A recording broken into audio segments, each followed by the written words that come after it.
प्रभु यीशु मसीह के सामर्थी नाम में हम मांगते हैं।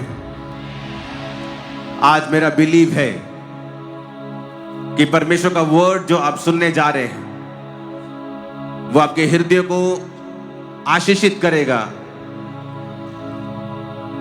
क्योंकि आज इस मीटिंग में आने वक्त मेरा मन इतना आनंदित था, क्योंकि आज जो वचन मैं आपको दे रहा हूं ये शायद मेरी जिंदगी का one of the most important word है जो आज इस मीटिंग में मैं आपके साथ शेयर करने वाला हूं। इसलिए मैं मौसम से दुखी नहीं था, प्रभावित नहीं था। मैं जानता था कि परमेश्वर ने मुझे ये वर्ड दिया है और ये मार्वलस था। मैं आनंदित था आज दोपहर से, क्योंकि परमेश्वर ने मुझे दोपहर तक सिर्फ आधा मैसेज दिया था, कंप्लीट नहीं दिया था, लेकिन दोपहर को जब मुझे फुल मैसेज मिला तो मैं इस बात से आनंदित था और मैं ये जानता था कि ये मैसेज सचमुच आज के समय की जरूरत है कि पवित्र आत्मा आपसे क्या कहना चाहता है। इसलिए मैं ये चाहता हूं कि आप सब डिस्ट्रैक्शंस को, गीले कपड़ों को भूल कर बिल्कुल 100% दिमाग से बैठकर, चाहे आप गीली जगह बैठे हैं बैठ जाओ और ये मिरेकल देखो। इतनी बारिश के बावजूद की मीटिंग टाइम से बारिश शुरू हुई और अब खत्म हुई है और फिर भी लाखों लोग यहाँ मौजूद हैं। ये इस बात का सबूत है, ये इस बात का सबूत है कि आप किसी व्यक्ति को देखने के लिए यहां नहीं आए, आप अंकुर नरुला को देखने के लिए नहीं आए, क्योंकि वो भी आप ही की तरह एक इंसान है। आपको परमेश्वर ने यहां पे भेजा है कि जो मैसेज परमेश्वर की आत्मा ने मुझे दिया है आप उसे सुन सकें, क्योंकि मेरे शब्द आपको डिलीवर नहीं कर सकते, छुटकारा नहीं दे सकते, लेकिन परमेश्वर के शब्दों में ताकत है, वो आपको छुटकारा दे सकते हैं। अगर एक बच्चा आपका घर का, आपकी बच्ची किसी चीज में फंस जाए, खेलते खेलते कहीं अपना सिर अटका बैठे, कहीं बाजू अटका बैठे, और जब आप उसे देखते हैं फटाफट उसे छुड़ाने लगते हैं, क्योंकि आप एक माँ हैं, आप एक बाप हैं, आप एक भाई हैं, आप एक चाचा हैं, एक ताया हैं। आपके दिल में है ओहो बच्चा ये बंधन में चला गया, इसको छुड़ा देते हैं। छुटकारा आपके स्पिरिट में उसी वक्त आ जाता है जब आप एक बंधे हुए को देखते हैं। उसी तरह परमेश्वर ने अपने स्वरूप में आपको बनाया है। जब परमेश्वर आज अपने लोगों को बंधा हुआ देखता है, गरीबी के बंधन में, बीमारियों में, हॉस्पिटल के बंधन में, श्रापों के बंधन में, डाइवोर्स के श्राप में, हर तरह के बंधन में जब वो आपको बंधा हुआ देखता है, तो जिस तरह आपका हृदय आपके बच्चों को बंधा हुआ देखकर उसी वक्त उनको छुड़ाने का करता है, तो परमेश्वर का हृदय भी वैसा ही है। बल्कि वो हमसे कई हजार लाख करोड़ अनगिनत गुना हमसे अच्छा है। वचन कहता है कि अगर तुम बुरे होकर अपने बच्चों को अच्छी वस्तुएं देना जानते हो तो तुम्हारा स्वर्गीय पिता अपने मांगने वालों को अच्छी वस्तुएं क्यों नहीं देगा। ये परमेश्वर का हृदय है। जब वो आपको बंधा हुआ देखता है वो आपको छुड़ाना चाहता है, बीमार देखता है तो आपको चंगा करना चाहता है, जब वो आपको दुखी देखता है वो आपके दुखों से आपको छुड़ाना चाहता है। ये परमेश्वर का हृदय है। अगर आपका हृदय आपके बच्चों के प्रति ऐसा है तो परमेश्वर का हृदय भी उससे कई गुना ज्यादा है आपके लिए। लेकिन फिर आप क्वेश्चन करते हैं, फिर मैं बीमार क्यों हूं, फिर मैं प्रॉब्लम में क्यों हूं, क्या परमेश्वर मुझे देखता नहीं है, तो फिर मैं ये समस्या में क्यों हूं, मैं ऐसा क्यों हूं, मेरी जिंदगी में इतनी प्रॉब्लम्स क्यों हैं, मेरे बच्चा क्यों नहीं हुआ शादी के 15 साल बाद भी, मैं शर्मिंदगी में जीवन क्यों बिता रहा हूं। आज उन सब सवालों के जवाब लेके आज परमेश्वर ने मुझे आपके पास भेजा है। बाइबल कहती है परमेश्वर जब भी अपने लोगों को छुटकारा देना चाहता है वो अपने वचन को भेजता है। बाइबल कहती है उसने अपने वचन को भेजकर अपने लोगों को चंगा किया है। आज जब आप इस वचन को सुन रहे हैं तो परमेश्वर की हीलिंग रिवर्स, उसकी चंगाई की नदियां आपके जीवन, आपके शरीर, आपके फाइनेंस, आपकी लाइफ के ऊपर आ रही हैं। बाइबल कहती है निर्गमन 2 उसकी 23 से 25 आयत के अंदर जब लिखा है, बहुत दिनों के बीतने पर मिस्र का राजा मर गया, इजरायली कठिन सेवा के कारण लंबी लंबी सांस लेकर आहें भरने लगे, पुकार उठे, उनकी दुहाई जो कठिन सेवा के कारण हुई वो परमेश्वर तक पहुंची। परमेश्वर ने उनका कहराना सुनकर उनकी वाचा को जो अब्राहम, इसहाक और याकूब के साथ बांधा था याद किया। वचन कहता है इजरायली लोग जब मिस्र की गुलामी में थे तो वहां पर मिस्र के राजा ने उन्हें तंग करना शुरू किया और अलग अलग तरह के गारे के, ईंटों के कामों से उन्हें दुखी कर दिया। वो लगातार दुखी कामों में परमेश्वर की दुहाई देने लगे, परमेश्वर की उपासना करके परमेश्वर के नाम की दुहाई देने लगे, नहीं, वो उन्हें छुड़ाए। और वचन कहता है परमेश्वर ने अपने दास मूसा को कहा, मेरे लोग कराह रहे हैं, मेरे लोग दुखी हैं, वो राजा के कारण दुखी हैं। अब मैं तुझको उन लोगों के पास भेजता हूं कि तू उनको उन राजा से छुड़ाकर उन्हें कनान देश में लेके जाए, यबूसी परिज्जी लोगों के देश में लेके जाए, जहां दूध और शहद की नदियां बहती हैं। परमेश्वर का हृदय भी एक बाप की तरह अपने लोगों को छुड़ाना चाहता था। लेकिन अगर आप छूटना चाहते हैं तो आज आपको कुछ नहीं करना, सिर्फ एक काम के अलावा आपको परमेश्वर के नाम के ऊपर और उसके वचन के ऊपर भरोसा रखना है।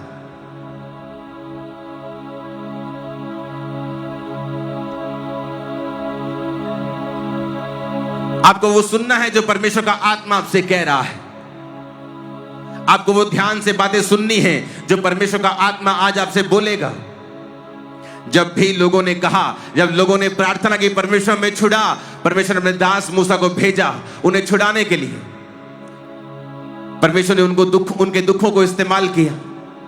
वो लोग जब मिस्र की गुलामी में थे तो अपनी गुलामी में कंफर्टेबल हो गए थे। परमेश्वर ने कहा ये लोग कंफर्टेबल हो गए हैं और इस भविष्यवाणी के अनुसार लड़ाई नहीं लड़ रहे कि 400 वर्ष के बीतने पर मैं तुमको इस देश से आजाद कर दूंगा। फिर परमेश्वर ने राजा के दिल में डाला कि वो उन्हें दुखी करे। कई बार आपके दुख आपको नाश करने के लिए नहीं होते, बल्कि आपके दुख इसलिए होते हैं कि उन दुखों में आप परमेश्वर की दुहाई दे सकें।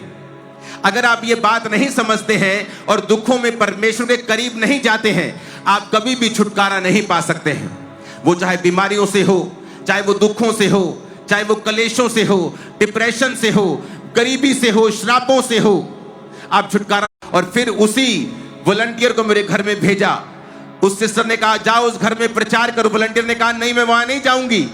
उस घर में उनका लड़का बहुत बदतमीज है, वो पास्टर को बहुत बुरा बुरा बोलता है, मैं उस घर में नहीं जाऊंगी। उसने कहा नहीं, परमेश्वर का आत्मा कह रहा है जा वहां प्रीच कर, क्योंकि परमेश्वर की कोई योजना है उस घर में। और जब वो आए और मेरा घमंड टूट चुका था, क्योंकि बीमारी और डिप्रेशन के कारण न्यूरोलॉजिस्ट डॉक्टर्स के पास, क्योंकि मेरी फैमिली में बहुत सारे डॉक्टर्स भी हैं, डॉक्टर्स के पास जा जाकर, जगहों में जा जाकर मेरा दम घुट चुका था और मैं अपने लाइफ में गिव अप कर गया था। जब परमेश्वर ने मुझे छुआ, उस बहन ने और उस भाई ने मेरे लिए प्रार्थना की और एक करंट मुझे लगा और मुझे मालूम हुआ कि वाकई में यीशु मसीह जीवित परमेश्वर है। वो 16 अगस्त 2004 रात को 8 बजे के करीब जब मैंने चर्च को देखा, बाइक पे गया और मैंने परमेश्वर के नाम को ग्रहण किया, मेरा पूरा जीवन बदल गया।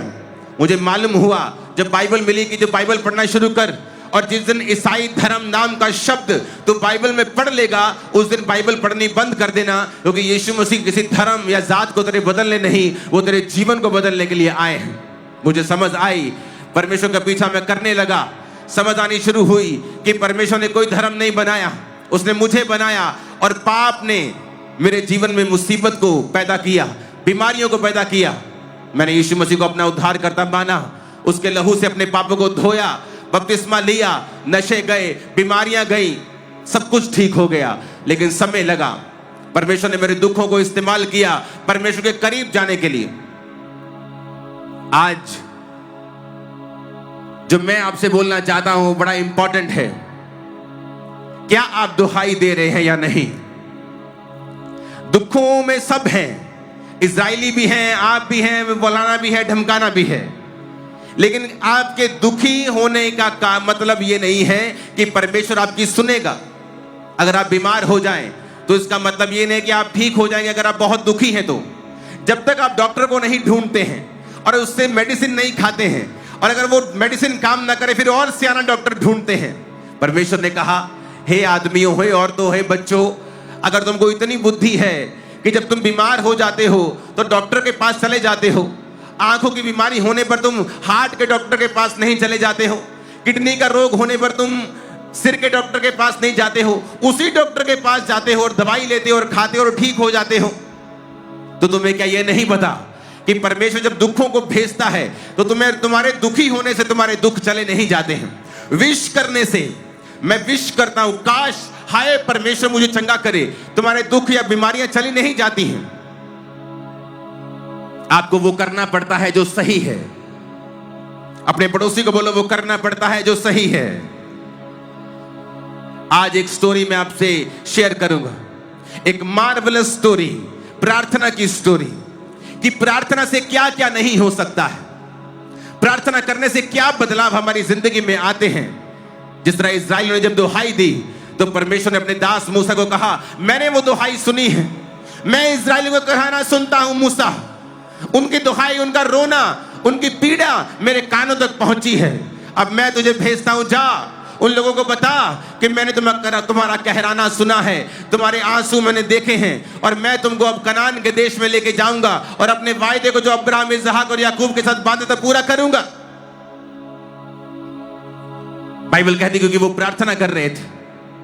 जब पौलुस जो शाऊल था अंधा हुआ तो वचन कहता वो प्रार्थना कर रहा था। जब वो प्रार्थना कर रहा था परमेश्वर ने अपने दास को कहा, हनन्याह उस गली में जा जो सीधी स्ट्रेट कहलाती है, वहां पे देख एक तरसुस वासी शाऊल का पूछ, क्योंकि वो देख प्रार्थना कर रहा है। क्योंकि जब आप प्रार्थना करते हैं आप परमेश्वर के हृदय को परिवर्तित कर देते हैं।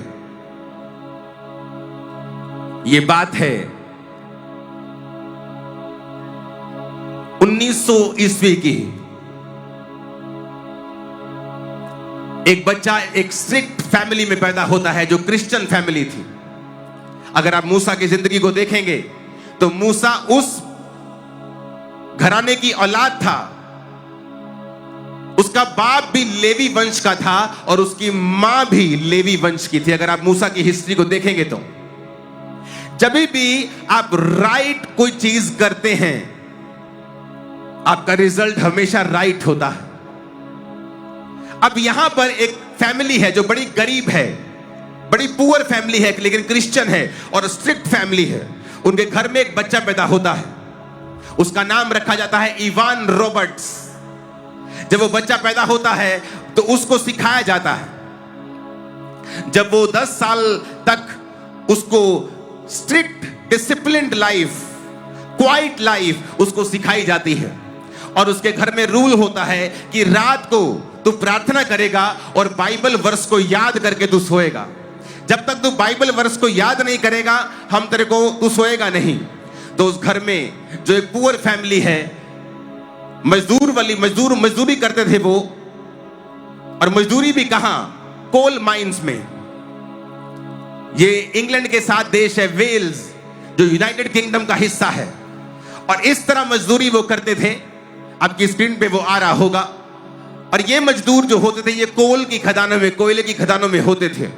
इनके घर में बच्चा पैदा होता है, उसका नाम इवान रॉबर्ट्स रखते हैं और उसको सिखाते हैं कि बेटा डिसिप्लिन्ड लाइफ जीनी है, प्रार्थना वाली जिंदगी जीनी है। और रोज बाइबल वर्स को वो याद करता था। जब वो 11 साल का था उसके पवित्र आत्मा ने अगर चर्च विजिट किया हो तो उस दिन पवित्र आत्मा उतर आया और तुम चर्च में ना हुए तो क्या होगा। ये बात उसके दिल को छू गई, और जब ये बात उसके दिल को छुई तो उसने कहा अब मैं हर संडे चर्च आऊंगा। कोल माइन से काम करके थका हारा वो चर्च में जाता था, चाहे वो जितना भी एग्जॉस्टेड होता था, शरीर में थका हुआ होता था, लेकिन वो चर्च में जाता था। जब वो 20 साल का हुआ, जिस कोल माइन में वो काम करता था वहां पे एक बड़ा एक्सप्लोजन हुआ, एक बड़ा धमाका हुआ और उसकी जिंदगी बड़ी मिरेकलसली बच गई। इस चीज ने उसे बड़ा छुआ कि देखो मैं मर सकता था यहां पे आसानी के साथ, लेकिन परमेश्वर ने मुझे बचाया क्योंकि मैं प्रभु के साथ जुड़ा हुआ हूं। उसका विश्वास परमेश्वर में और बढ़ता गया। 24 साल की उम्र में उसको इच्छा हुई कि मैं परमेश्वर के कामों को करूंगा, और उसने जॉब को छोड़ के लोहार का काम करने लगा अपने अंकल के साथ। जब वो 25 साल का हुआ उसके अंदर परमेश्वर के विजन आने लगे कि तू वेल्स कंट्री जिसकी पॉपुलेशन उस समय कोई 20 लाख के करीब थी, और उसे दर्शन आने लगे कि 1 लाख लोग उसके सामने लिखा हुआ नंबर आता था कि तू इतने लोगों को वहां पे बचाएगा। लेकिन वो जब माइन को काम को छोड़कर लोहार का काम करता था और प्रार्थना में बढ़ रहा था तो उसको लगातार फिर दर्शन आने लगे। 26 साल की उम्र में वो बाइबल कॉलेज चला गया और परमेश्वर ने बाइबल कॉलेज में उससे बात की कि जा और अपने एरिया के यूथ के लोगों को इकट्ठा कर। वो आया वापस और यूथ के लोगों को इकट्ठा करके वो प्रार्थना करने लगा, और सिर्फ 16 लोग उसके पास आए, 16 यूथ उसके पास आया, क्योंकि ये इवान रॉबर्ट्स प्रार्थना वाला व्यक्ति था। जब ये 13 साल का था परमेश्वर ने इसको बोझ दिया कि तू रोज प्रार्थना करेगा, और ये रोज रात को 1 बजे प्रार्थना शुरू करता था, सुबह के 5 बजे तक, और रोज 4 घंटे ये रोज प्रेयर करता था, 4 घंटे, और 13 साल लगातार इसने प्रार्थना की। और एक ही दर्शन, परमेश्वर तू रिवाइवल को लेके आ, लोग तेरे नाम को समझे, लोग तेरे नाम को जाने। और लगातार 13 साल 4 घंटे रात को ये रोज रोज रोज प्रार्थना करता था। 26 साल की उम्र में परमेश्वर ने इसको बुलाहट दी, जा और अब प्रचार शुरू कर और अपने एरिया के लोगों को बचा और यूथ में जाके मेरा प्रचार कर। पहली मीटिंग में 16 यूथ आता है और ये यूथ को प्रचार करने लगता है। एक कोल माइन में काम करने वाला, एक खदान का मजदूर बात करने लगता है परमेश्वर की आत्मा के द्वारा लोगों से। और ये उसके पास कोई बहुत फैंसी सरमन्स नहीं थे, उसके पास कोई बहुत बाइबल की बड़ी डीप थ्योरी उसके पास नहीं थी। सिर्फ वो पवित्र आत्मा का भेजा हुआ जन था, और दूसरा वो एक प्रार्थना करने वाला व्यक्ति था। रातों रात घुटनों पर रहकर वो एक प्रार्थना करने वाला व्यक्ति था, क्योंकि उसकी माता पिता ने उसकी जो परवरिश की थी वो बड़ी स्ट्रिक्ट क्रिश्चियन फैमिली थी, जो संडे को चर्च जाना भूलते नहीं थे, चाहे वो कितने भी गरीब थे। कोल माइन में काम करते करते उसके पिता को इंजरी हो गई, उसका बेटा काम पे लगाना पड़ा जब वो 11 साल का था, लेकिन चर्च जाना फिर भी वो भूलते नहीं थे। परमेश्वर के साथ जुड़े हुए व्यक्ति और प्रार्थना करने वाले व्यक्ति। उसके बाद जब वो आया लोगों के सामने, उसने कहा, मैं तुम्हें फैंसी सरमन देने के लिए नहीं आया हूं, बस 4 बातें मैं तुमसे कहना चाहता हूं। पहला, अपने पापों को मान लो। जितने भी पाप तुम्हारी जिंदगी में हैं, उनका अंगीकार करके तुम परमेश्वर के साथ जुड़ जाओ, ताकि परमेश्वर के सामने से तुम्हारे लिए विश्रांति से भरे हुए और शांति से भरे हुए दिन आए। कहता दूसरा, हर उस हैबिट को छोड़ दो जो डाउटफुल है, जो तुम्हें लगता है कि परमेश्वर की आज्ञा से तुम्हें दूर कर रही है। चाहे वो शराब का पीना हो, चाहे वो व्यभिचार हो, चाहे वो गलत संगति हो, चाहे बॉयफ्रेंड गर्लफ्रेंड के चक्कर हो, उन सब कामों को कहता छोड़ दो। कहता तीसरा, कहता उसी वक्त पवित्र आत्मा की बात को सुनो जब वो तुमसे बात करता है, उसी वक्त उसको डिले नहीं करना। अगर तुम खाना खा रहे हो और अपने दोस्तों से बात कर रहे हो और पवित्र आत्मा तुमसे कहे बेटा जाकर प्रार्थना कर, तो उसी समय चले जाना है, परवाह नहीं करनी तेरे दोस्त क्या कहेंगे। अगर तेरे घर में चाहे कोई तेरे रिश्तेदार की शादी हो संडे के दिन, लेकिन पवित्र आत्मा तो कहे नो, तुझे सिर्फ संडे चर्च अटेंड करना है। कहता पवित्र आत्मा की बात को उसी वक्त सुनना है। अगर पवित्र आत्मा किसी से तुम्हें माफी मांगने के लिए कहता है, उसी वक्त मांगना है। कुछ कन्फेस करने को कहता है, उसी वक्त करना है। पवित्र आत्मा की गाइडेंस के अनुसार चलना है और बिल्कुल भी देरी नहीं करनी है। वो कोई पाप छोड़ने के लिए कहता है, कोई गलत आदत छोड़ने के लिए कहता है, अपने माँ बाप को सॉरी बोलने के लिए कहता है, किसी को सॉरी बोलने के लिए कहता है, अपने पाप अंगीकार करने के लिए बोलता है, अपने पास्टर से बात कर इस बात में वो बोलता है। कहता है उस बात में देरी मत करना। चौथा पॉइंट उसने कहा कि पब्लिकली क्राइस्ट को कन्फेस करना। उसने कहा तुम जब यीशु मसीह को मानते हो तो पब्लिकली इस बात के बारे में बताना, इस विश्वास को सीक्रेट में मत रखना। 4 सिंपल मैसेज उसने दिए, 4 पॉइंट्स का सिंपल मैसेज उसने दिया, और परमेश्वर ने उसकी जिंदगी में काम करना शुरू किया। जब 4 पॉइंट्स का मैसेज लोगों ने सुना, यूथ ने सुना, क्योंकि एक देश में अगर 5% लोग भी हाई लेवल के नशेड़ी हो तो पूरा देश ही नशेड़ी गिना जाता है। एक स्टेट में जब 5% ही लोग नशा करने वाले हो, पूरे स्टेट का नाम बदनाम होता है कि ये तो स्टेट ही नशेड़ियों का है जी। उस देश में परमेश्वर ने उसे एक आंकड़ा दिया, 1 लाख लोग, सिर्फ 20 लाख लोगों के 1 लाख, 20 लाख से हल्का सा कम थे वो। तो इसका मतलब 5% लोग थे वहां पे जहां जो बहुत ही पाप में थे और अत्यधिक अंधेरे में थे। जब उसने प्रीच करना शुरू किया तो वहां पे जो न्यूज रिपोर्टर्स थे, वहां पे जो मेन न्यूज चैनल उसका नाम था द वेस्टर्न मेल, उस न्यूज़पेपर में अलग अलग तरह के स्पोर्ट्स के कॉलम्स आते थे कि आज ये व्यक्ति आ रहा है, आज ये क्रिकेट हो रहा है, आज ये फुटबॉल का मैच है। लेकिन जब उसने प्रीच करना शुरू किया और लोगों ने क्राइस्ट को एक्सेप्ट करना शुरू किया और 1 लाख लोग 1-1.5 साल के अंदर अंदर बचा दिए गए उस देश में। बेदारी ने पूरे देश को घेर लिया, न्यूज चैनल्स के ऊपर ये आने लगा, आज इतने लोगों ने तौबा की, आज इतने लोगों ने क्राइस्ट को अपना जीवन दिया। पूरा न्यूज चैनल ने, पूरे न्यूज रिपोर्ट ने न्यूज़पेपर ने एक पूरा पेज एक इस पास्टर को डेडिकेट कर दिया। जो बड़े बड़े उस न्यूज़ पेपर के बड़े बड़े जो रिपोर्टर्स थे वो पास्टर्स के संग जाने लगे मीटिंग्स में, और मीटिंग की सारी जानकारी वो लिखते थे। आज इस जगह पे मीटिंग हुई और इतने लोगों ने क्राइस्ट को अपना जीवन दिया और परमेश्वर ने अजीब काम करने शुरू कर दिए। बेदारी पूरे एरिया में हिट कर गई।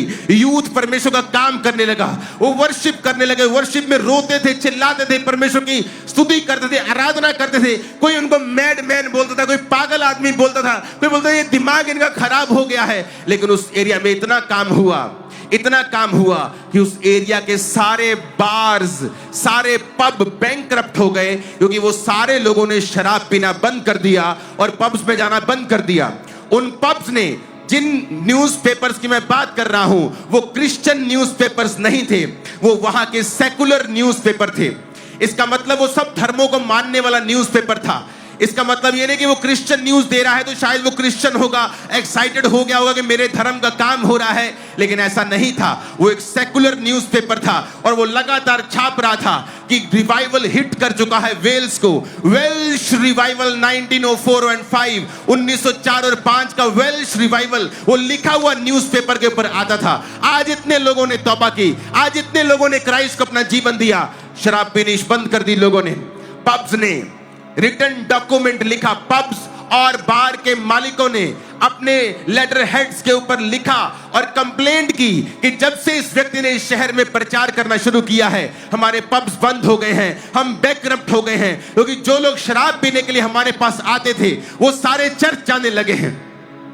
एक बड़ा रिवाइवल वहां पे आया, एक सामर्थी रिवाइवल जो पहले कभी उस हिस्ट्री में नहीं देखा गया था, वो आया। क्यों? क्योंकि एक व्यक्ति ने फैसला किया कि मैं वहां पे प्रार्थना करूंगा। उस व्यक्ति ने फैसला किया कि मैं प्रेयर करूंगा अपने देश के लिए, अपनी स्टेट के लिए मैं प्रार्थना करूंगा। आज आप दुखी हो जाते हैं जब आपका पति नशा नहीं छोड़ता। क्या आपने प्रार्थना की? क्या आप रोज 6 घंटे परमेश्वर की हुजूरी में बैठते हैं? 2008 में 3 लोगों से खामरा चर्च शुरुआत हुई थी, लेकिन उस 3 लोगों की शुरुआत होने से पहले मैं रोज 6 से 8 घंटे रोज प्रार्थना करता था। इसलिए नहीं कि मैं बड़ा धर्मी था, इसलिए कि मुझे हीलिंग चाहिए थी, और उस हीलिंग को परमेश्वर ने बहाना बनाकर रोज मुझे अपनी हजूरी में बैठा देना। रोज 6-6 घंटे, 8-8 घंटे रोज मैंने परमेश्वर की प्रेजेंस में बैठना। जब आपको हीलिंग चाहिए होती है, आप 2 मिनट मांगते हैं, 5 मिनट मांग लेंगे, 10 मिनट मांग लेंगे, उसके बाद क्या मांगेंगे बार बार? उसके बाद मैं फिर बैठता था परमेश्वर के प्रेजेंस में, सॉन्ग्स को, खुदावंद के गानों को, वर्शिप सॉन्ग्स को सुनता था और ऐसे प्रार्थना करता था। जब मेरा यूथ जो फ्रेंड होते थे, जब संडे आता था उनको एक्साइटमेंट होती थी, वाओ आज हम वाटर पार्क जा रहे हैं, आज हम घूमने जा रहे हैं, आज हम पहाड़ों पे जा रहे हैं। और मेरे दिल में एक्साइटमेंट होती थी, वाओ आज मुझे अपनी दुकान से छुट्टी है, क्योंकि मैं बिजनेस करता था। आज चर्च को मुझे सुबह जाकर मेरी पूरी शाम मेरे पास फ्री है। मेरे पास एक्साइटमेंट होती थी कि आज मैं फुल नाइट प्रेयर कर सकता हूं, आज फुल शाम मैं प्रार्थना कर सकता हूं। उन 3 लोगों से शुरू हुई चर्च को परमेश्वर ने इस इंडिया की सबसे बड़ी बिगेस्ट चर्च कितने सालों में बनाया, आप उसके गवाह हैं। कितना यूथ इस चर्च ने बदला, आप उसके गवाह हैं। कितने हजारों लाखों डॉक्यूमेंटेड लोगों ने खामरा में नशा छोड़ा है, आप लोग उसके गवाह हैं। क्योंकि मेरा परमेश्वर सब कुछ कर सकता है अगर कोई व्यक्ति इस बात पे बिलीव करे कि वो आज भी प्रार्थना करने वालों को उत्तर देता है। आप दुखी हैं क्योंकि आपका हस्बैंड दारू पीता है, आप दुखी हैं क्योंकि आपकी बेटी बिगड़ी हुई है, आप दुखी हैं क्योंकि आपका बिजनेस नहीं चलता है, आप दुखी हैं क्योंकि आपको डिप्रेशन है। तो कितने घंटे आपने प्रार्थना की है रोज? दुखी होने से आप ठीक नहीं हो जाएंगे, दुखी होने से आप आजाद नहीं होंगे जब तक आप दुहाई नहीं देंगे परमेश्वर के नाम की, जब तक आप फैसला नहीं करेंगे आज से मैं रोज घुटनों पर जाके परमेश्वर के सामने बैठूंगा। क्योंकि उसका वचन कहता है, मेरे प्रिय भाइयों दृढ़ रहो, हियाव बांधो, क्योंकि तुम जानते हो मसीह में की गई मेहनत कभी व्यर्थ नहीं जाती। कितनी मेहनत की है आपने अपने देश के लिए। आज पास्टर्स जो इस दुनिया के सबसे लोनली लोग होते हैं, सबसे ज्यादा स्ट्रेस्ड वो काम है तो वो पास्टर्स का होता है, और उनको प्रार्थना करने की जरूरत होती है। वो फैंसी सरमन से लोगों को बचा नहीं पाएंगे, वो फैंसी सरमन्स देके लोगों के हृदय को परिवर्तित नहीं कर पाएंगे। उनको घुटनों के ऊपर सरमन्स को पैदा करना होगा, उन्हें घुटनों में आना होगा, हाथों को उठाना होगा, रात रात परमेश्वर की दुहाई को देना होगा। रातें लोगों के सोने के लिए हैं, क्रिश्चियन लोगों के बनने के लिए हैं। हमारे सोने के लिए रातें नहीं होती हैं। मैं अपने पिछले मसीह जीवन के 21-22 साल में चंद रातों को जानता हूं जब मैं फुल नाइट सोया हूंगा। मुझे याद नहीं, अब मैं याद कर रहा हूं तो मुझे याद नहीं मैं किस रात को फुल नाइट सोया था। आपको एक प्राइस पे करना होता है, एक मूल्य अदा करना होता है, क्योंकि परमेश्वर सुनने के लिए तैयार है। अगर आप बच्चों को आप छुटकारा देने के लिए तैयार हैं तो परमेश्वर भी आपको छुटकारा देने के लिए तैयार है। लेकिन कहां है आपकी प्रार्थना, कहां है आपका विश्वास? क्या आप गरीब होकर भी चर्च जाते हैं? गरीब होकर, दुखी होकर, एग्जॉस्टेड, थके हारे होकर भी क्या आप चर्च में हैं? आज थोड़ी सी बारिश हुई और आपसे बारिश नहीं संभली, लेकिन आपसे तो संभली, आप यहां हैं, लोगों से नहीं संभलती है। मेरी बात को ध्यान से समझना, आज से लाइफ चेंज हो जाएगी। बड़े बड़े न्यूज़पेपर उसके बारे में छापने लगे, पूरा कॉलम उसको दे दिया, न्यूज़पेपर का पूरा कॉलम आता था। आज यहां बेदारी सभा हुई, इतने लोगों ने तौबा की, इतने लोगों ने बपतिस्मा लिया। इस इवान रॉबर्ट्स में बात करो जिसके पिक्चर आप स्क्रीन के ऊपर देख रहे हैं। वहां पे कोयले की खदानों में एक और काम हुआ। जब कोयले की खदानों में बेदारी शुरू हुई तो कोयले की खदान के सारे वर्कर जो थे वो मसीह में आ गए, और मसीह में जब आ गए तो वहां पे एक काम हुआ, जो कोयले की प्रोडक्शन थी वो पूरी तरह से कम हो गई, बहुत कम हो गई। उसका रीजन ये था कि वहां की खदानों के अंदर जितना कोयला था, वहां के घोड़े जो होते थे उन घोड़ों पर वो लाद कर उन कोयले को वहां से निकालते थे। तो उन घोड़ों के लिए नीचे ही अस्तबल बनाए जाते थे, नीचे ही सारा कुछ। खदान नीचे बहुत बड़ी होती है, अगर आपको कोयले की खदान के बारे में नहीं मालूम तो नीचे ही पूरा एक तरह का बहुत लंबा होता है। ये देखो, उनके अस्तबल भी वहीं रखते थे और कोयले को ऐसे डंडे लगाकर छत को ऐसे रखते जमीन को कि वो नीचे धंस ना जाए। धंसने से बहुत से मजदूर मरे हैं इंडिया में, पूरी दुनिया में अभी भी मरते रहते लोग, अगर आप न्यूज फॉलो करते हैं तो। क्योंकि वो जो घोड़े थे उनको ट्रेंड किया गया था। अगर आप, मैं जिस जगह पे जन्मा हूं वो सुन्यारा मोहल्ला है जलंधर का, वहां पे गाड़ी नहीं जा सकती अंदर, कार नहीं जाती। अगर दो स्कूटर भी आमने सामने ऐसे आएंगे तो एकदम से पास नहीं करते, रुक के थोड़ा टेढ़ा मेढ़ा होके पास करते हैं। सब अमीर लोग भी वहां रहते हैं, ऐसा नहीं कि गाड़ी नहीं तो गरीब लोग रहते, अमीर लोग भी वहीं रहते हैं। लेकिन जब वहां पे किसी ने कंस्ट्रक्शन करनी होती थी, मलबा उठाना होता था या कुछ रेत लेके आने, तो गाड़ियां नहीं आती थी तो गधों पे लेके वो आते थे। तो जब मैंने ये स्टोरी पढ़ी मुझे रिलेट हुआ, क्योंकि वहां पे गधों में शायद आज भी ऐसा करते हैं वो लोग जो बिल्कुल डीप गलियों में रहते, गलियां अंदर गाड़ी नहीं जा सकती। तो वो जब गधों को हाँकते हैं ना, यहां पे जलंधर में तो बोलते थे ओए मर जा, ऐसे बोलते थे वो, गाली देके। तो उन्होंने बताया कि वहां के जो घोड़े थे उनको ट्रेंड किया गया था गालियां दे दे के। तो जब उनको वो मारते थे या निकालते थे कोयले की खदान से, तो जब वो गाली देते थे और कर्स करते थे, श्रापित वर्ड्स बोलते थे, तो घोड़े चलते थे। लेकिन जब वो मसीह में आ गए उन्होंने कर्स करना बंद कर दिया, और जब कर्स करना और गाली देना बंद कर दिया, जब वो घोड़ों को बोलते थे कि चलने के लिए, घोड़े चलते नहीं थे क्योंकि उनकी ट्रेनिंग नहीं हुई थी। वो गाली को ही समझते थे, वो गाली नहीं देते थे तो घोड़े रुकते थे। उनको टाइम लगा घोड़ों को दोबारा ट्रेंड करने के लिए कि वो बिना गाली के चले, और तब तक कोयले की प्रोडक्शन उस देश में बहुत लो हो गई थी। इमेजिन करो, एक व्यक्ति जब वो 13 साल का था, वो व्यक्ति जो चर्च जाता था, वो व्यक्ति जो चर्च को छोड़ता नहीं था, कोयले की मान से थका हुआ भी चर्च जाता था, कोयले की मान से थका हुआ भी कंप्लेंट नहीं करता, प्रभु को इस गरीब घर में पैदा कर दिया। एक तो है ये गरीब, ऊते से ये करो, बाइबल वर्स रेडी करो, ये बाइबल वर्स याद करो, ये करो वो करो, क्या बकवास है ये। मुझे कोई अमीर घर पैदा करता है, शाम को मैं भी वाइन का गिलास पी रहा होता, मैं भी गाड़ी में घूम रहा होता, मैं भी कहीं इंग्लैंड की रानी के घर में पैदा होता। उसने ऐसा कुछ नहीं कहा। परमेश्वर के घर में जाता था कि कहीं आज अगर पवित्र आत्मा उतर आया और मैं वहां पे ना हुआ तो मुश्किल हो जाएगी। रोज हर संडे चर्च जाना, जहां मीटिंग होनी वहां जाना। एक 13 साल का व्यक्ति, और 0 से 10 साल तक वो अपने माता पिता के बिल्कुल डिसिप्लिन में रह के रोज रात को बाइबल वर्स को याद करके वो प्रार्थना किया करता था। एक प्रार्थना वाला व्यक्ति, उसे परमेश्वर दर्शन देता है कि अब बस कर और जाके मेरा प्रचार कर। लेकिन 13 साल रोज रात की प्रार्थना, आज लोगों को दिखा, न्यूज़पेपर्स ने देखा, लोगों ने देखा, सब कुछ हुआ, लेकिन लोगों ने ये नहीं देखा कि ये हुआ कैसे है। आज पास्टर्स दुखी हो जाते हैं जब बेदारी नहीं देखते, जब चंगाई नहीं देखते, हीलिंग्स नहीं देखते। वो देखते अच्छा ये मिनिस्ट्री कैसे बढ़ रही है। कोई मिनिस्ट्री फैंसी सरमन्स दे के नहीं बढ़ सकती है। अच्छी बातें सिखाकर कोई मिनिस्ट्री बेदारी को नहीं लेके आ सकती है। जब तक वो मिनिस्ट्री का सरमन आपके घुटनों के द्वारा आपके घुटने छील कर खुदा के सामने घंटों बैठकर जब तक ना जन्मा हो, जब तक वो सरमन ऐसा ना हो, लोगों के हृदय को चेंज नहीं कर सकता है। आज आप में से बहुत सारी यूथ है, मैं जानता हूं प्रोफेटिकली खुदावंद आपसे प्रार्थना करने के लिए कहेगा और आप इस एरिया और इस पंजाब और इस इंडिया की बड़ी बेदारी का कारण होंगे इन जीसस ने। मुझे आमीन साथ चाहिए और ऊंचे चाहिए और बड़े चाहिए और चिल्लाने वाले चाहिए। हालेलुया, आमीन ऊंची आवाज में।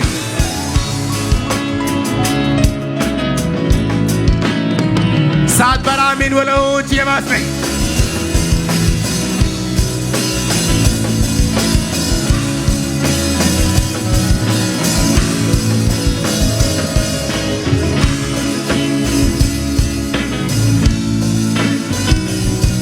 जब वहां पे परमेश्वर की बेदारी शुरू हुई तो वहां पे पुलिस थाने बंद होना शुरू हुए। पुलिस वालों ने अपनी क्वायर बनाकर चैपल्स में जाना शुरू, चर्चिस में जाना शुरू कर दिया। वहां पे एक रिवाज था कि जब वहां पे पुलिस में कोई क्राइम केस नहीं आने लगा तो वहां पे एक रिवाज था कि वहां की कोर्ट्स जो थी वो बंद होने लगी। क्योंकि कोर्ट्स में एक रिवाज था कि जब जज वहां पे आता था और कोई क्रिमिनल केस वहां मौजूद नहीं होता था तो उस एरिया और डिस्ट्रिक्ट की पुलिस जज को व्हाइट ग्लव्स देती थी। जब जज व्हाइट ग्लव्स पहनता था तो ये इस बात का संकेत होता था कि मेरी डिस्ट्रिक्ट जो है वो क्राइम फ्री हो चुकी है। तो जब एक दिन ऐसा हुआ कि कोई क्रिमिनल केस नहीं आया, पुलिस आई, जज को उन्होंने वो पहनाया, व्हाइट वाला ग्लव्स पहनाया। जज ने अनाउंस किया कि ये डिस्ट्रिक्ट क्राइम फ्री है। तो थोड़े थोड़े दिनों में फिर ऐसा होने लगा। एक समय आया जब क्रिमिनल केस आने बंद हो गए, वहां की कोर्ट्स को बंद करना पड़ा, पुलिस थानों को बंद करना पड़ा, पुलिस वाले क्वायर में शामिल हो गए। एक व्यक्ति जिसने परमेश्वर के हुक्मों को समझा, लाखों को चेंज कर दिया। आज मैं आपको एक बड़े लाखों की भीड़ के रूप में नहीं देख रहा हूं, मैं किसी एक से बात कर रहा हूं जो फ्यूचर में लाखों और करोड़ों को बचाने वाला है आप लोगों।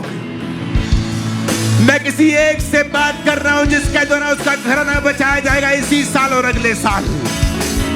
मैं किसी एक से बात कर रहा हूं जिसकी प्रार्थना के द्वारा उसका परिवार सारे श्रापों से छुड़ाया जाएगा। मैं किसी एक से बात कर रहा हूं जो अपने जीवन के सारे श्रापों से मुक्त होने वाला है इस प्रार्थना और इस वचन के द्वारा। आमीन ऊंचा चाहिए चर्च। Hallelujah, hallelujah. एक व्यक्ति की प्रार्थना ने पूरे देश को बदल दिया। पब्स को बंद कर दिया, थानों को बंद कर दिया, कोर्ट्स को बंद कर दिया। और ये सब छापने वाले न्यूज़पेपर से जो सेकुलर थे। और आप कहते हैं परमेश्वर मेरा वीजा क्यों नहीं दे रहा? वो तू कह रहा है मैं तेरे द्वारा देशों को बदल दूंगा और तू अपने जीवन के बदलाव के बारे में रो रहा है। तो अपने जीवन के बारे में रो रहा है, मेरे बच्चा नहीं है, और परमेश्वर कह रहा है मैं लाखों लाखों बच्चे तेरे द्वारा बचाऊंगा। जब मैं बीमार था प्रभु से कहा प्रभु मैं बीमार हूं तो लोगों के लिए प्रार्थना कैसे करूंगा? प्रभु ने कहा था जिस नल से पानी निकलता है वो खुद भी सूखा नहीं रहता। मैं बीमार था जब मैंने लोगों के लिए बीमारी के लिए प्रार्थना करनी शुरू की थी। लोग हील होते थे, मैं बीमार वापस जाता था। लेकिन प्रभु का वचन पूरा हुआ, जिस नल से पानी निकला लोगों के लिए वो नल भी सूखा नहीं रहा। और मुझे भी खुदा ने हील किया समय आने पर, और आज तक वो हीलिंग बरकरार है। 100%, 200% हो गया हूं अब मैं। क्या आप प्रार्थना करने वाले व्यक्ति हैं? अगर नहीं, आप कुछ नहीं कर पाएंगे। आप विश करते रह जाएंगे, आप काश काश करते रह जाएंगे। आपके जीवन में कोई बदलाव नहीं होगा। वो अपने वचन से बाहर नहीं जाता। उसने कहा है तू मुझे पुकार तो मैं तुझे उत्तर दूंगा, मैं तुझे छुड़ाकर ऊंचे स्थान पे रखूंगा जब तू मेरे नाम को जान लेगा, जब तुम मुझसे प्रेम करेगा।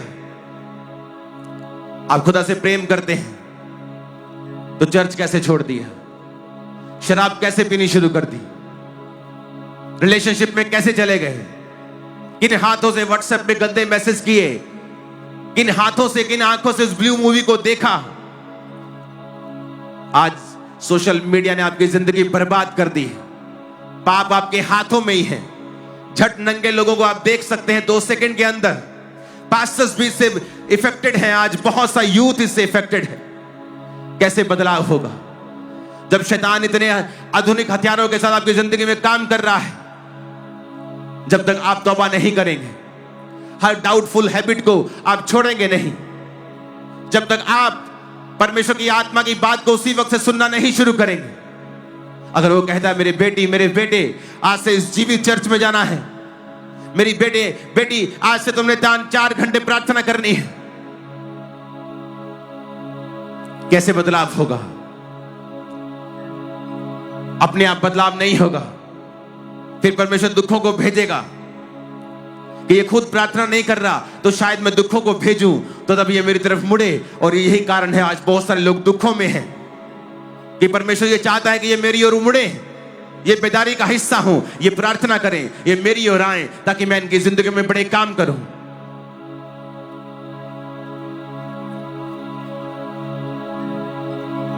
हालेलुया। एक हेबराइड्स रिवाइवल है स्कॉटलैंड में। पैगी स्मिथ 84 साल की एक अंधी औरत, और जिसको अर्थराइटिस भी था, और उसकी बहन क्रिस्टीन स्मिथ 82 साल की। उनके दिल में एक बोझ आया कि लोग यूथ चर्च अटेंड क्यों नहीं करता, और वो रोज अपने घर में क्वार्टर में रोज 10 बजे रात से लेकर 4 बजे सुबह तक वो रोज प्रार्थना करती थी।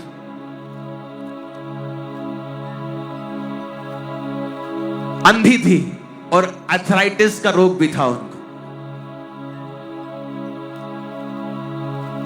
आज किसी का सिर दर्द हो जाए, बोलता है मुझे, मैं क्यों करूं प्रार्थना, यीशु ने कौन सा मुझे हील किया है, उसने कौन सा मुझे बच्चा दिया है, मैं कौन सा अमीर हूं, उसने मुझे कौन सा ब्लेस के, सारा दिन मुझे दिहाड़ी करनी पड़ती है।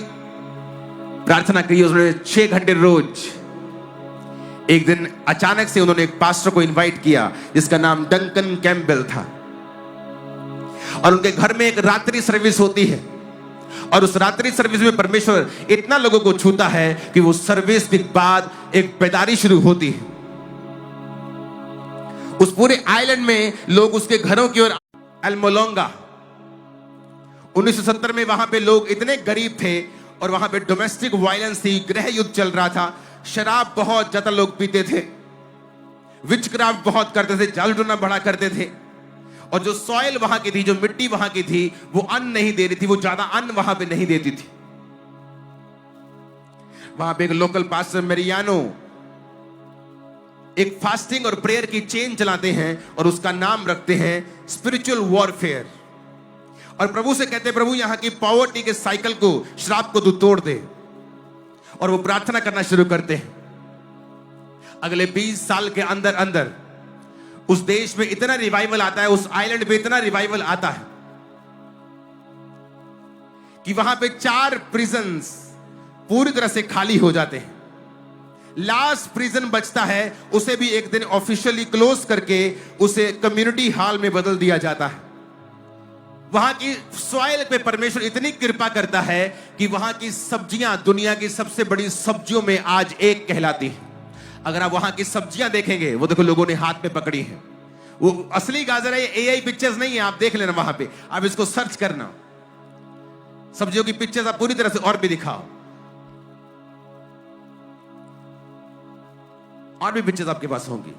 वो देखो हाथ के, पूरे हाथ के बराबर गाजर, और वहां बेदारी शुरू होती है। उसके बाद उसको वो छोटे से आइलैंड पे इतनी सब्जी रोज आती है कि वो मिलियंस ऑफ डॉलर्स में रेवेन्यू करना शुरू होते हैं, और पूरा पॉवर्टी का और गरीबी का साइकिल परमेश्वर 20 सालों के अंदर उस बेदारी में तोड़ के रख देते हैं। कारण एक पास्टर डिसाइड करता है, आओ फास्टिंग करते हैं और प्रेयर करते हैं। आज का क्रिश्चियन कहां है? वो टीवी के सामने बैठा है, वो नेटफ्लिक्स के सामने बैठा है,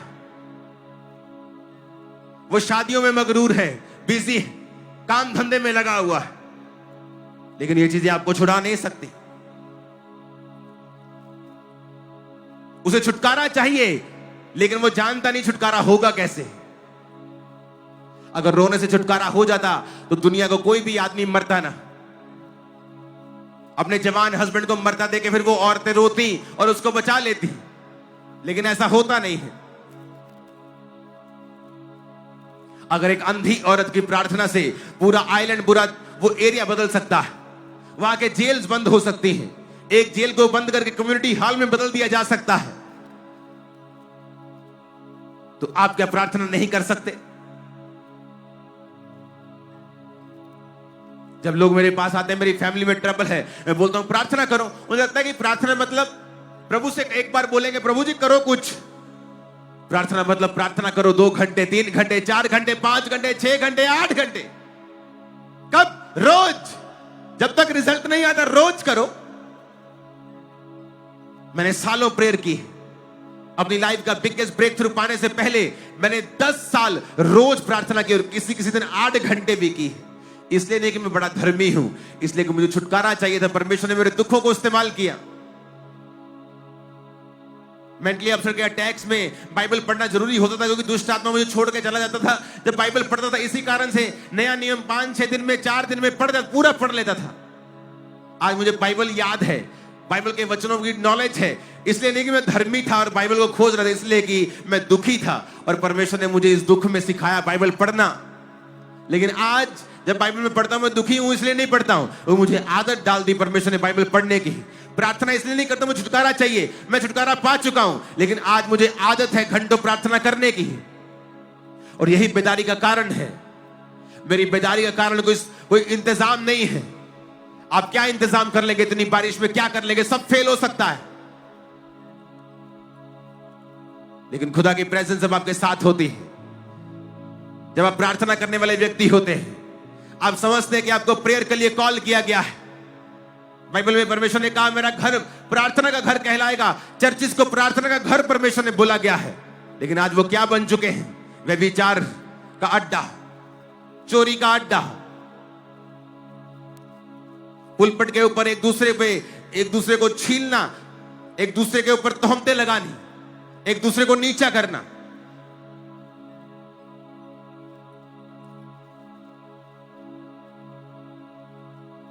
कहां गया हमारा प्रेम कि होली स्पिरिट की बात को सुनना है, तौबा करनी है, पापों को खत्म कर देना है, गंदी आदतों को खत्म कर देना है, होली स्पिरिट को सुनना है, पब्लिकली क्राइस्ट को कन्फेस करना है। 4 पॉइंट्स ने पूरा देश बदल दिया। हालेलुया। ऊंची आवाज में बोलो हालेलुया।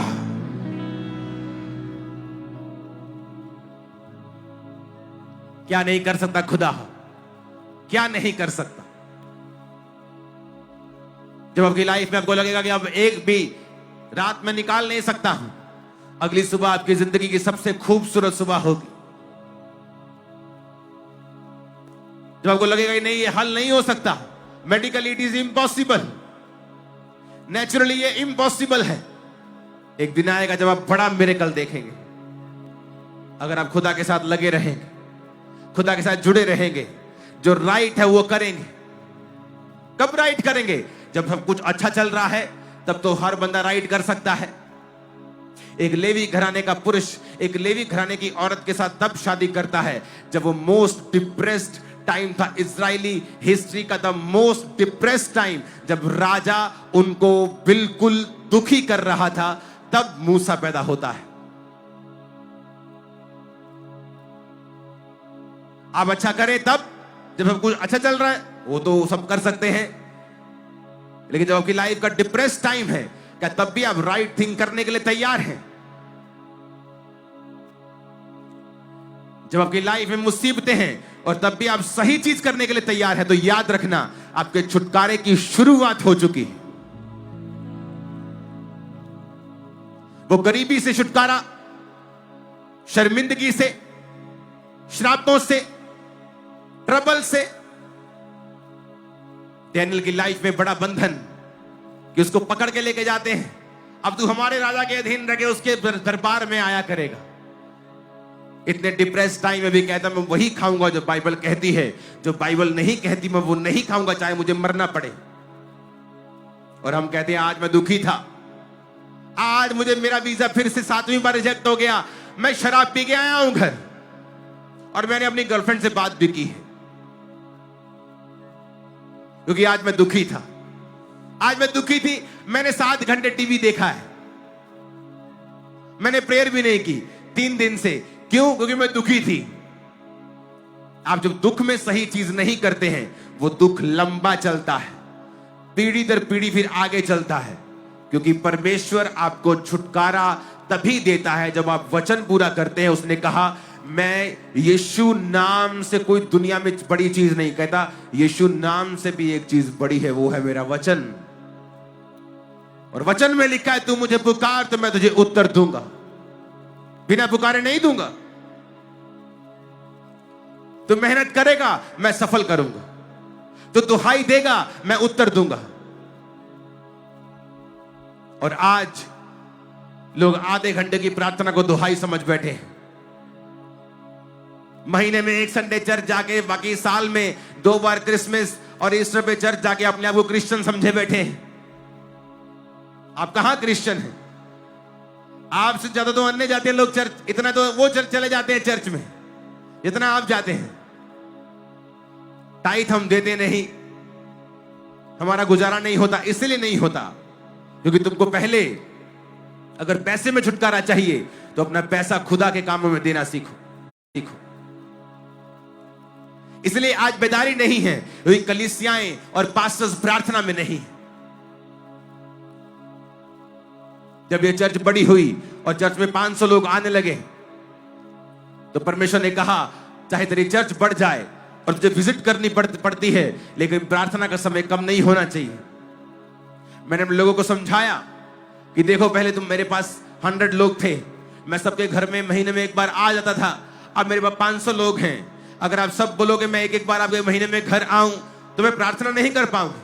अगर मैं ही प्रार्थना नहीं कर पाऊंगा तो आपके जीवन में क्या काम करेगा परमेश्वर? मैं आपको तो खुश कर लूंगा लेकिन परमेश्वर को प्रसन्न नहीं कर पाऊंगा, उसकी मर्जी पूरी नहीं कर पाऊंगा। और शायद हो सकता हम इन्हीं 500 लोगों में रह जाएं और बड़ी बेदारी फिर ना आए।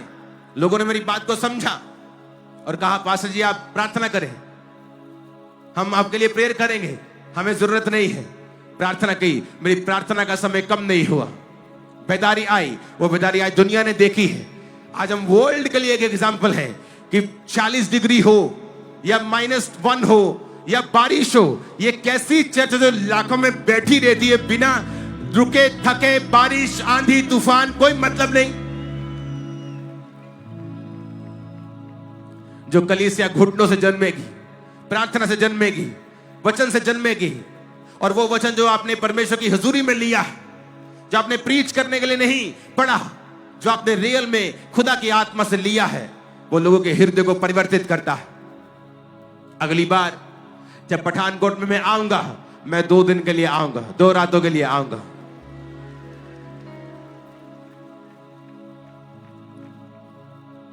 तो अगली बार जब क्रूसेड होगा तो 2 दिन का होगा। और परमेश्वर आज आपको चुन चुका है, बड़ा काम करने के लिए चुन चुका है। मैं नहीं कह रहा चुनेगा, आपको पता है, आपके हृदय से खुदा ने आज बात की है। जाओ और यूथ ग्रुप्स बनाओ, व्यभिचार के लिए नहीं, लड़के लड़कों के साथ, लड़कियों लड़कियों के साथ, और करो प्रार्थना रातों रात। चर्चिस नाइट प्रेयर्स को रखें अपनी चर्चिस के अंदर, फास्टिंग प्रार्थना को रखें 10-10 दिन, 7-7 दिन करें प्रार्थना परमेश्वर के सामने, रखें अपना जीवन पवित्र परमेश्वर के सामने, फिर देखें क्या नहीं होता है।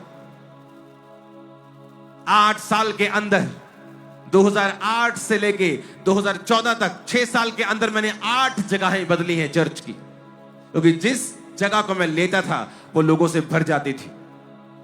फिर मैं बड़ी जगह, डबल जगह लेता था, बोलता अब मैं यहां पे सुखी रहूंगा। 1 साल में वो भरती थी, उससे डबल जगह, अब यहां ठीक रहेगा, 1 साल में भरती थी। 6 साल के अंदर मैंने 8 जगहें चेंज की हैं। जिस जगह फिर मैं आया वहां पे 50-100 एकड़ जगह मौजूद थी। मुझे मालूम था अगर मैं 5 एकड़ में भरूंगा मुझे अगली जगह जाने की जरूरत नहीं, परमेश्वर 10 एकड़ और दे देगा। और वहां पे वो 70-80 एकड़ में चर्च लगता है, जो 10 बाय 10 के कमरे से शुरू हुआ था। वो सब कर सकता है, उसके पास ताकत है, कुव्वत है, पर वो अपने वचन से बाहर नहीं जाता। वो कहता तू प्रार्थना कर, मैं तेरी सुन के बड़ी कठिन कठिन बातें तुझे समझाऊंगा जिन्हें तू अब नहीं समझता, अभी नहीं समझता। तू मुझे पुकार तो मैं तुझे उत्तर दूंगा। अपना मुकदमा मेरे सामने लड़ो, अपना प्रमाण मुझे दो, बाइबल कहती है। लेकिन हमने ऐसा नहीं किया, हम बस रोते रहे, पास्टर्स को तंग करते रहे कि पास्टर्स हमारे लिए प्रार्थना करें। उसकी प्रार्थना तब काम करेगी जब तुम परमेश्वर के साथ सही तरह से जुड़े हुए होगे। अगर तुम्हारे कनेक्शन टूटे हुए हैं, पास्टर की प्रेयर तुम्हारे जीवन में काम नहीं आएगी। वो तुम्हें कुछ देर के लिए सुरक्षित रख लेगी कि तुम तौबा कर सको, तुम्हें कुछ देर के लिए पापों से मन फिराने के लिए प्रेरित करती रहेगी, लेकिन तुम्हारी जिंदगी में संपूर्ण छुटकारा तभी आएगा जब तुम परमेश्वर के साथ मेल मिलाप कर लोगे। अपने हाथों को उठाओ, कहो मैं तौबा करता हूं। मेरी बात को सुन लो यूथ, अपनी जिंदगी की तबाही का कारण आप खुद ही होंगे अगर आप पाप में रहेंगे। तो कोई विश, कोई प्रेयर आपको बचा नहीं पाएगी अगर आप तौबा नहीं करेंगे। पाप को मना करना, वो व्यभिचार हो, सेक्स हो, नशा हो, एनीथिंग, अगर आप नहीं बोलेंगे ना, तो शैतान ठान चुका है आपको पटकने के लिए। अपने हाथों को उठा लो, पूरा चर्च, पूरा पठानकोट अपने हाथों को उठा के कहो परमेश्वर हम तौबा करते हैं। और अपने अपने गुनाहों को ऊंची आवाज में मानो कि पिता इस गुनाह को हम नहीं करेंगे। अपने लहू से यीशु मसीह हमें धो और हमारे पापों से हमें आजाद कर। ऊंची आवाज में बोलेंगे।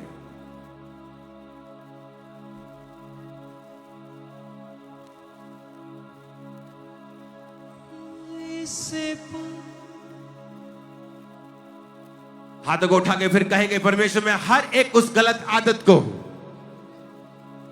वो मेरे काम पर चोरी करना हो, बिजली चोरी करना हो, रिश्वत लेना हो, शराब पीना हो, झूठ बोलना हो, गलत संगति हो,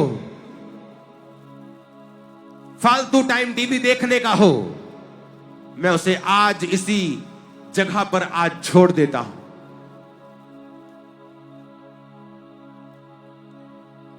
पवित्र आत्मा, आज से जो कुछ भी आप मुझे कहेंगे, बिना डिले, बिना देरी के मैं उसे फॉलो करूंगा। आप प्रार्थना के लिए कहेंगे, मैं उसी वक्त बैठ जाऊंगा, उसी वक्त मैं आपकी बात को फॉलो करूंगा। आपकी उस धीमी सी आवाज को जो प्रेशर नहीं डालती, मैं माना करूंगा। अपने हाथों को उठा के कहो परमेश्वर मैं अपने विश्वास का अंगीकार पब्लिकली करूंगा। मैं तेरे नाम को छुपाऊंगा नहीं, बल्कि सब लोगों के सामने तुझे मान लूंगा।